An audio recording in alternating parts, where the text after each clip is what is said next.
400 বছর পরের ভবিষ্যৎ থেকে একটা রহস্যময় মেসেজ আসে, ইথানকে পাঠাও। কিন্তু পৃথিবী যখন ধ্বংসের মুখে, তখন ভবিষ্যৎ প্রজন্ম কেন একজন সাধারণ মানুষকে অতীতে ডাকছে? আর সেখানে গিয়ে ইথান যা দেখে তা তার পায়ের নিচের মাটি সরিয়ে দেয়। কি ছিল সেই ভবিষ্যতে?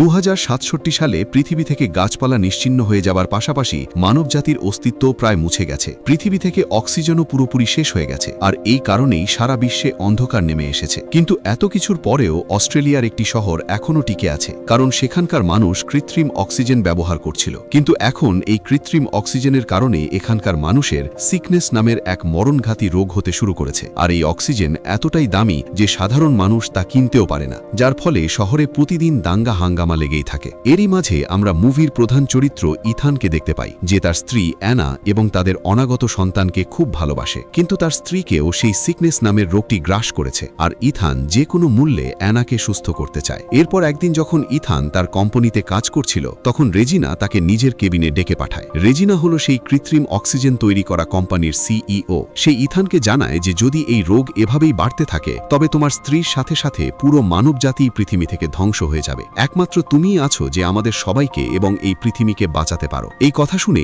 ইথান কিছুই বুঝতে পারে না। তাই রেজিনা ইথানকে একটি ল্যাবে নিয়ে যায়, যেখানে একটি বিশাল টাইম মেশিন রাখা ছিল। সে ইথানকে জানায় যে এই মেশিনটি তোমার বাবা 20 বছর আগে তৈরি করেছিলেন, এবং তুমি এই মেশিনের একটি খুব বড় অংশ। আসলে ইথান যখন ছোট ছিল, তখন তার বাবা তার হাতে একটি ঘড়ি ফিক্স করে দিয়েছিলেন, যা সে কখনোই খুলতে পারে না। আর সেই ঘড়িটি এই মেশিনের সাথে যুক্ত। এরপর ইথানকে জানানো হয় যে আমরা 400 বছর পরের ভবিষ্যৎ থেকে একটি মেসেজ পেয়েছি, এবং কেউ একজন আছে যে তোমাকে সেখানে ডাকছে। তারা ইথানকে আরো বলে যে আমরা সিগন্যাল পেয়েছি সেখানে মানুষের পাশাপাশি গাছপালাও বেঁচে আছে। তোমাকে সেখানে গিয়ে সেখানকার গবেষকদের কাছ থেকে এটাই জানতে হবে যে 2067 সালে মানুষ কিভাবে নিজেদের প্রজাতি এবং পৃথিবীকে রক্ষা করবে। যদিও ইথান তাদের কথায় পুরোপুরি ভরসা করতে পারছিল না, এবং সে ভবিষ্যতেও যেতে চাইছিল না, কারণ সে চাইছিল না যে তার বাবার মতো সেও তার স্ত্রী এবং অনাগত সন্তানকে ছেড়ে চলে যাক। কিন্তু ইথানের বড় ভাইয়ের মতো বন্ধু ব্রায়ানও তাকে সেখানে যাওয়ার জন্য বোঝায়। সে বলে, ভাবো যদি তুমি সেখানে যাও, তবে হয়তো তুমি তোমার স্ত্রীকেও সুস্থ করতে পারবে। এরপর বাড়ি ফিরে যখন ইথান এই ব্যাপারে অ্যানাকে জানায়, তখন অ্যানাও তাকে ভবিষ্যতে যাওয়ার জন্য বলে।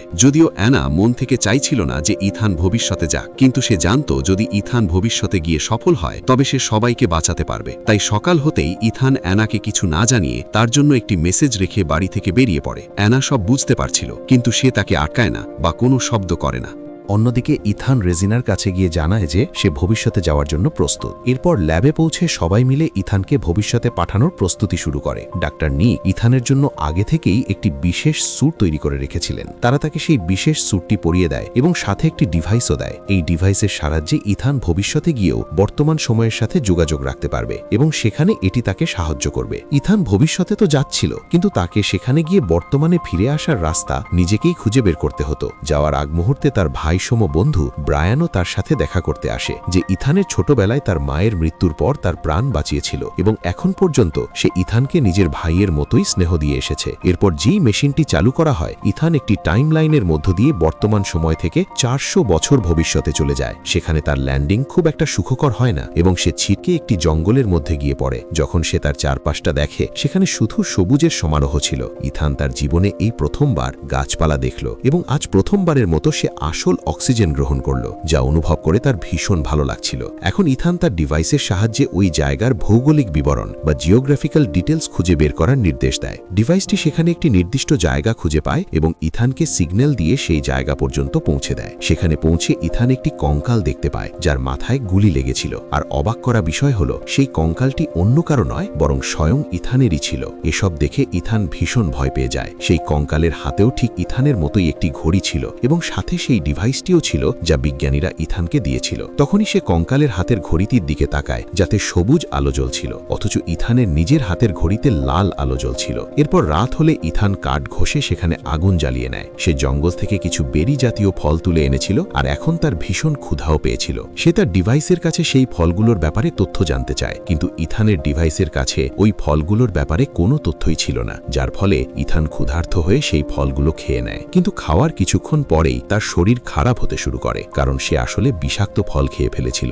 এবং সে অজ্ঞান হয়ে পড়ে। ইথানের ডিভাইসের সিগন্যালের মাধ্যমে বিজ্ঞানীরা এই বিষয়টি জানতে পারে। এরপর যখন ইথানের জ্ঞান ফেরে এবং চোখ খোলে, সে তার সামনে ব্রায়ানকে দেখতে পায়। ডিভাইসের সিগন্যাল দেখে বিজ্ঞানীরা বুঝতে পেরেছিল যে ইথানের জীবন বিপন্ন, তাই তারা ইথানকে সাহায্য করার জন্য ব্রায়ানকে সেখানে পাঠিয়েছিল। ইথান অন্য কাউকে বিশ্বাস না করলেও তার বড় ভাইসম বন্ধু ব্রায়ানকে পুরোপুরি বিশ্বাস করত। এরপর ইথান সুস্থ হলে সে ব্রায়ানকে সেই কঙ্কালটির কাছে নিয়ে যায়। ব্রায়ানও সেটি দেখে কিছুই বুঝতে পারে না। এরপর ইথান একটি দরজার কাছে যায়, যা ইথানের চোখ স্ক্যান করার পর আপনা আপনিই খুলে যায়। সেই দরজার ভেতরে চারদিকে শুধুই অন্ধকার ছিল, আর সেই অন্ধকারের মধ্যেই তারা একটি কম্পিউটার দেখতে পায়, যাতে ঠিক সেই মেসেজটিই লেখা ছিল যা বর্তমান সময় থেকে ইথানের জন্য পাঠানো হয়েছিল। সেখানে আরও লেখা ছিল, চালু করার জন্য এন্টার চাপুন। ইথান এন্টার বাটন চাপতেই তার হাতে লাগানো ঘড়িটির কারণে সে তীব্র ব্যথা অনুভব করতে শুরু করে। এরই মাঝে তার ঘড়ির লাল আলোটি সবুজ আলোয় বদলে যায় এবং সেই ঘরটি আলোকিত হতে শুরু করে। যখন আলো পুরো ঘরে ছড়িয়ে পড়ে, তখন তাদের সামনে সেই একই টাইম মেশিনটি দেখা যায়, যেটির মাধ্যমে সে 2067 সাল থেকে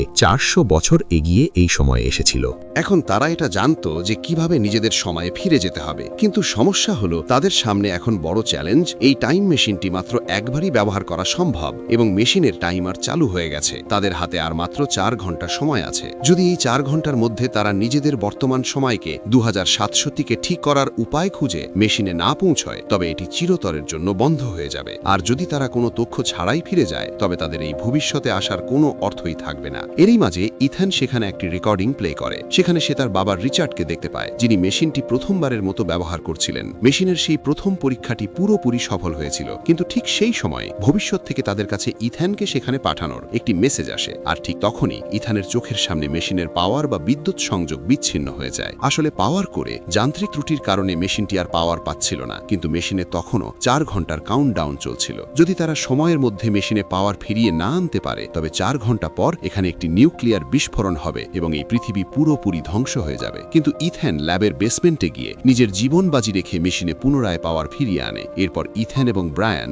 দুজনে শহরের দিকে রওনা দেয়। এমন দৃশ্য তারা তাদের জীবনে প্রথম দেখছিল। তারা দেখে যে শহর পুরোপুরি ধ্বংস হয়ে গেছে, কোথাও মানুষের কোনো অস্তিত্ব বা চিহ্নটুকুও নেই। তারা বুঝতে পারে যে অতীতেই পৃথিবী থেকে মানবজাতি বিলুপ্ত হয়ে গিয়েছিল, আর ঠিক এই কারণেই প্রকৃতি নিজেকে আবার নতুন করে গড়ে তুলেছে এবং এখন পুরো শহর জুড়ে শুধুই সবুজ জঙ্গল। ইথান সেখানে তার নিজের বাড়িতেও যায়, যা এখন ধ্বংসস্তূপে পরিণত হয়েছে। সেখানে সে তার স্ত্রী অ্যানার কঙ্কাল করে থাকতে দেখে। কঙ্কালটির হাতে তখনও ইথানের রেখে যাওয়া সেই বিদায় মেসেজটি ধরা ছিল। এরই মাঝে ইথান মৃত ইথানের কঙ্কালের পাশ থেকে পাওয়া ডিভাইসটি অন করে। যখন সে সেই রেকর্ডিং শোনে, তখন সে জানতে পারে যে তাকে হত্যাকারী আর কেউ নয়, বরং তার বড় ভাইয়ের মতো বন্ধু ব্রায়ান। যদিও ব্রায়ান স্বপ্নেও এমনটা করার কথা ভাবতে পারত না, পরিস্থিতির শিকার হয়ে করেছিল, কিন্তু ইথান তার কোনো কথাই শোনে না এবং নিজের জেদে অটল থাকে। ফলে ব্রায়ান ইথানের মাথায় বন্দুক তাক করে, কিন্তু সে এসব কিছুই করছিল কেবল ইথানকে নিয়ন্ত্রণে রাখার জন্য। এরপর তারা দুজনে আবার মেশিনের কাছে চলে যায়। সময় শেষ হতে আর খুব অল্প সময় বাকি ছিল, কিন্তু ইথান এখন নিজের হিতাহিত জ্ঞান হারিয়ে ফেলেছিল এবং তার মাথায় শুধু একটাই চিন্তা ঘুরছিল